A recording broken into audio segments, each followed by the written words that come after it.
Hello everyone, and welcome to Wanderer Wednesdays.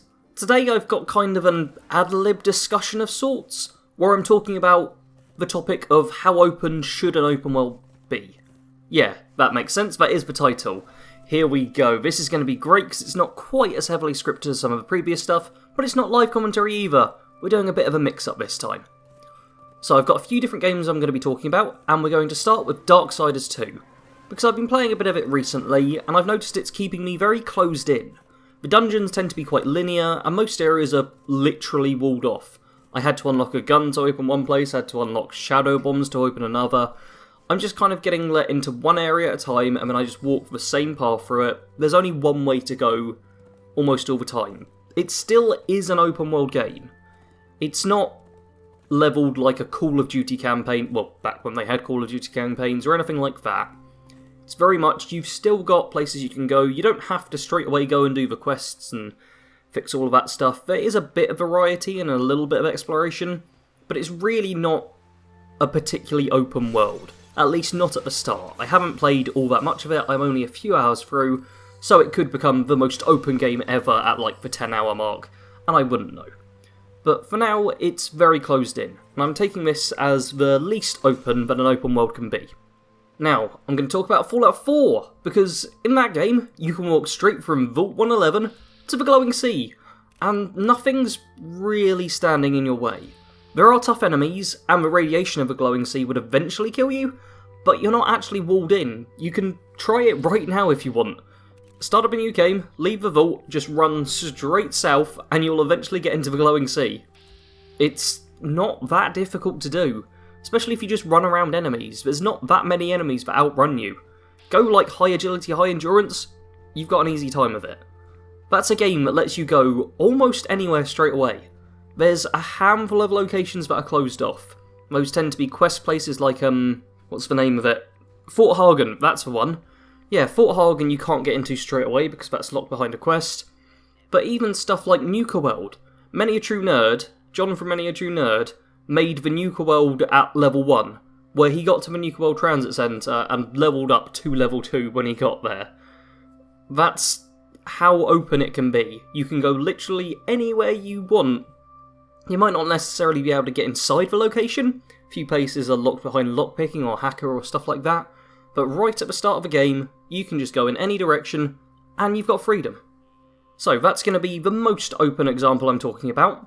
And then I've got something in the middle, which is Final Fantasy IX, and I will take literally any chance I get to talk about this game because I love it. Now, in Final Fantasy IX, you slowly expand over time where you can go to. Right at the start, you're fairly limited.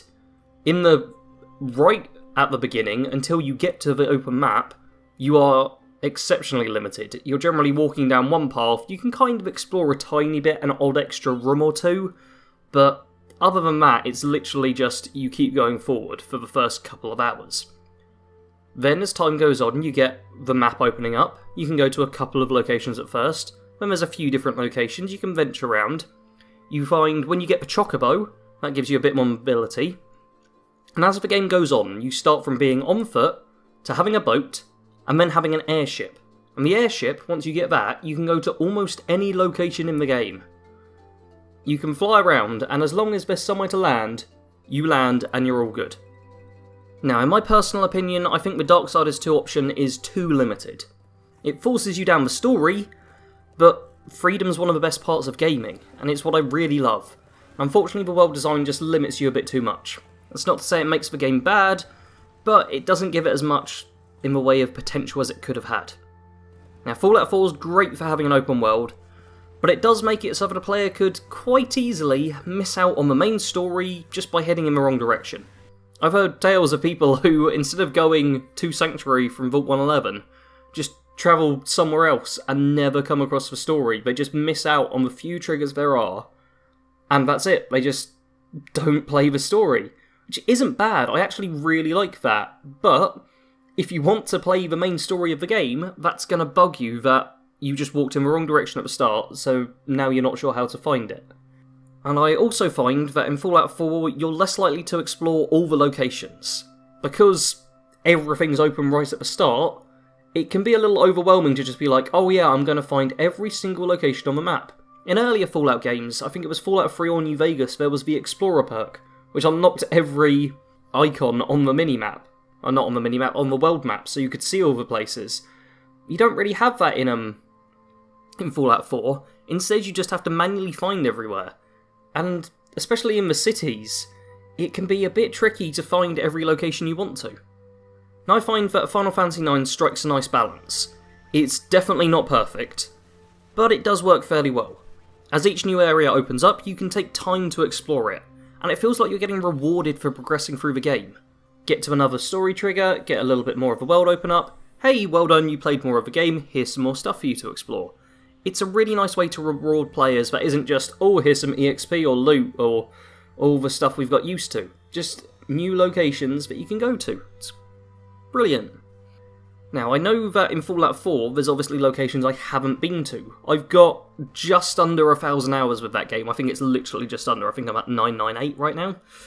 Yeah, just under 1,000 hours. And there's still a few locations that I've not even been near.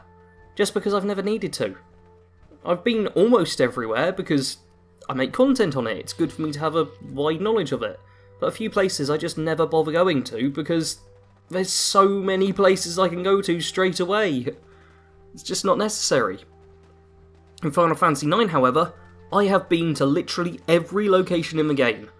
I don't think there's a single hidden area or anything like that anywhere in the game that I have not ventured to.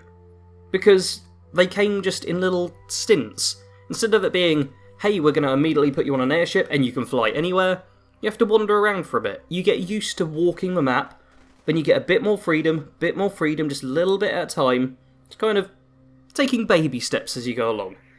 And it just means that you're more incentivized to explore when the opportunity comes up. You don't think, oh, this is just standard exploring, blah blah blah blah, why is it, this isn't exciting, this is just, I could do this at any time, doesn't matter, let's just focus on the quest. No, you go, oh wow, I've now got this huge area that's just opened up to me, let's see what it's got hidden inside of it. Now ultimately, I wouldn't say either is necessarily better than the other. They've both got advantages, but in very different ways. And they could work out better for different types of players. Obviously, I'm favouring Final Fantasy IX for a bit, but I love that game. I just do. So I am a bit biased. I'm not going to lie about that at all. But ultimately, I think it comes down to the player. Some people want to make sure they go through the story, they don't want to be distracted by all of the openness. So even if they enjoy open world games, they want to make sure they'll still be directed towards the story as much as possible.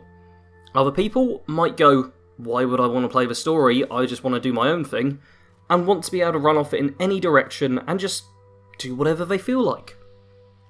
Now as always, I want you guys to let me know in the comments below what your opinion on it all is. Do you prefer a big huge open world like Fallout 4 where you can just go anywhere? Or would you rather have something that gives you a bit more of a focus so you can kind of get through the story, play the game as standard, but still has a bit of exploration for you? Let me know. Now that's going to be it for this video. I have, since working on this video, I've got a couple more that I thought of, so we'll be exploring this topic in possibly a bit more depth and a bit more precision in future episodes of Wanderer Wednesdays, but for now that's all. Do make sure to like the video if you enjoyed, share it around with some people too, if you know anyone who would enjoy the series. Thanks to all of you who have been watching this, because it's a series I really like, but obviously doesn't get all that many views because it's not a Skyrim or Fallout build. So I want to give a very big thank you to those of you who are watching each and every week. It's really helping me think to myself, yes, I can do this, stick with it, Sarge. So, thank you all very much for that. If there's any other topics as well, make sure to let me know in the comments. I had someone suggest a little while ago a topic to me, which I am working on, but if you guys suggest it and if it's very good, I want to take the time with it, so it will take a while to get it out, but it probably will happen, because there's going to be a lot of these episodes, so there'll be a lot to explore.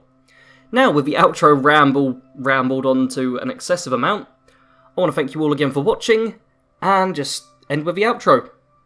Sarge out.